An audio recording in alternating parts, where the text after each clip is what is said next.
بسم اللہ الرحمن الرحیم، السلام علیکم۔ میں ہوں شیراز خان، لندن سے۔ خوش آمدید۔ آج ایک بار پھر میں نے اسلام آباد ہائی کورٹ کے سابق صدر جناب عارف چودھری صاحب کو ذمہ دی ہے پاکستان کے قانونی جو مقدمات ہیں جن پر ساری قوم کی نظریں ہیں ان پر سیر حاصل گفتگو کرنے کے لیے۔ السلام علیکم عارف چودھری صاحب، وعلیکم السلام شیراز صاحب۔ سر یہ فرمائیے گا کہ سابق فرسٹ لیڈی اور عمران خان کی اہلیہ بشرا بی بی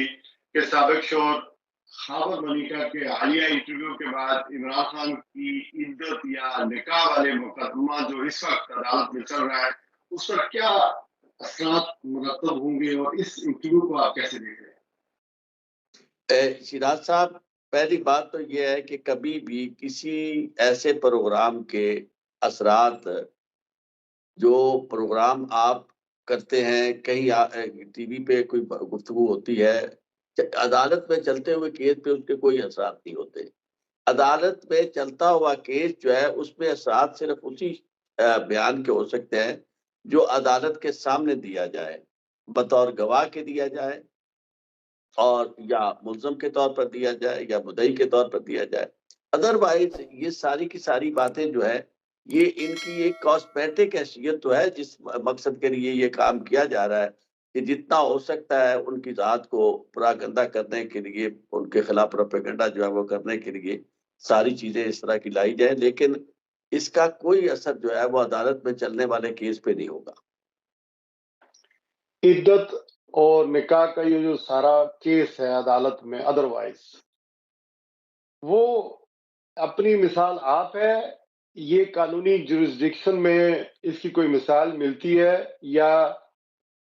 یہ اسی طرف ہی ایک قدم ہے جس طرح عمران خان صاحب کو کسی نہ کسی طریقے سے معاشرے کے اندر ڈی مورلائز کیا جائے، اسی طرح کا مقدمہ ہے؟ یہ پرائیویٹ میٹر ہے کہ یہ قانونی اس جورسڈکشن میں آتا ہے، اس کی کوئی لیگل کچھ اسپیکٹ اس کے بنتے ہیں؟ اس کی کوئی قانونی حیثیت نہیں ہے۔ اس کی وجہ یہ ہے کہ عدت کا تعلق جو ہے بنیادی طور پر اس خاتون کے ساتھ ہے جس نے پہلے نکاح سے نکلنے کے بعد دوسری جگہ نکاح کیا ہے، کہ اس نے یعنی یہ اس نے بتانا ہے کہ اس نے ٹائم پورا کیا ہے جو وقفہ ضروری تھا یا نہیں کیا۔ تو اس میں کسی اور کی کوئی حیثیت نہیں ہے کہ کوئی شخص جو ہے وہ کیسے کہہ سکتا ہے کہ جناب ایک عورت جو ہے، ہاں اگر ڈاکومنٹریلی یہ بات ثابت ہو جائے کہ جناب پہلا یعنی طلاق فلاں تاریخ ہوئی اور اس کے بعد اتنے عرصے میں نکاح ہو گیا تو وہ بات اور ہے۔ یہاں تو معاملہ سارے کا سارا زبانی بیانوں پر اور قیافوں پر اور قیاس ارائیوں پر مبنی ہے، اور وہی مولوی صاحب جو پہلے حق میں بول رہے بعد میں خلاف آ کے بولے، اس کی کوئی قانونی حیثیت نہیں ہے، بلکہ بعض اوقات تو یہ شرمناک چیزیں سامنے آتی ہیں کہ جن کا قانون سے تعلق نہیں ہے، لیکن اس کے باوجود پھر عدالتوں میں اگر یہ چیزیں چلتی ہیں تو عدالتوں پہ بھی حیرانی ہوتی ہے کہ اس طرح کے عام آدمی تو اگر کوئی کیس لے کے جاتا ہے تو اسے کہا جاتا ہے کہ یہ فریول لٹیگیشن ہے، اس میں ہم وقت اپنا ضائع نہیں کر سکتے، ہمارا وقت بہت قیمتی ہے۔ لیکن وہی قیمتی وقت جو ہے وہ اس طرح کے فضول کاموں میں صرف ہو رہا ہے۔ اب تو میں نہیں سمجھتا کہ اس کی کوئی حیثیت ہو قانونی، بس یہ ہے کہ چلا رہے ہیں اس طرح، اور مقصد صرف ایک ہے کہ ایک شخص کو اور اس کی پارٹی کو میدان سے آؤٹ کرنا ہے۔ تو یہ بیسیکلی پولیٹیکلی موٹیویٹڈ ہے، چونکہ ہمارا معاشرہ مذہب کے معاملے پر، دین کے معاملے پر اور پھر اس طرح کے اقدامات کا بوجھ برداشت نہیں کرتا اور لوگ زیادہ ان کے جذبات مشتعل ہوتے ہیں، تو اس وجہ سے آپ سمجھتے ہیں کہ یہ مقدمہ لانچ کیا گیا، یہ بنایا گیا۔ دیکھیں بات یہ ہے کہ اس کا آغاز ہی یہ جو قوانین بنائے گئے ہیں مذہب کے نام پر وہ موٹیویٹڈ تھے، اور ابھی تک آپ یہ دیکھیں کہ جتنی بھی کہیں اگر کوئی سزا ہوئی ہے تو اس کے پیچھے اس طرح کے الزامات کے پیچھے جو لوگ تھے ان کا اپنا ایک موٹیو تھا، اور وہ موٹیو ان کا انتہائی گھٹیا موٹیو تھا، اور اسی وجہ سے ورنہ ان کا ایسے قوانین جو ہیں کسی مہذب معاشرے میں